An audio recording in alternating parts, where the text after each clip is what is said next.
Баланс кежине кантип заказ кетиргенди көрсөтүп берейин. Кадимкидей эле личный кабинетине кирип, биринчи товарды тандап алабыз.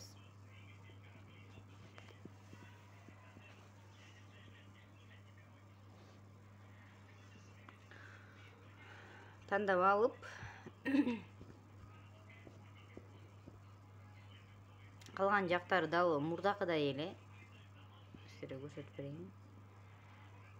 Бул жерден чыгып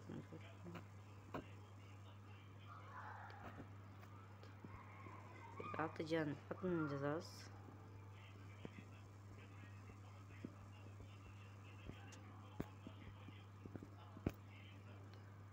Галочканы коюп, тастыктоо дегенди басабыз дагы, андан кийин азыр төлөө дегенди басабыз.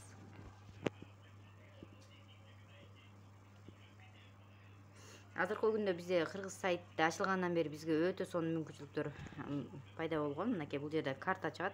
Виза карта, мастер карта, элдик карта, шулардын баарынан кетирсеңиздер болот.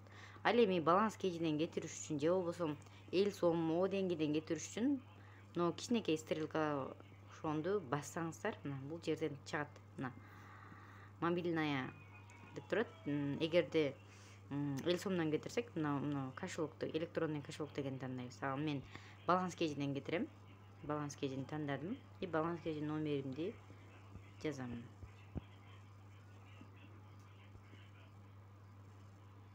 Өтө оңой.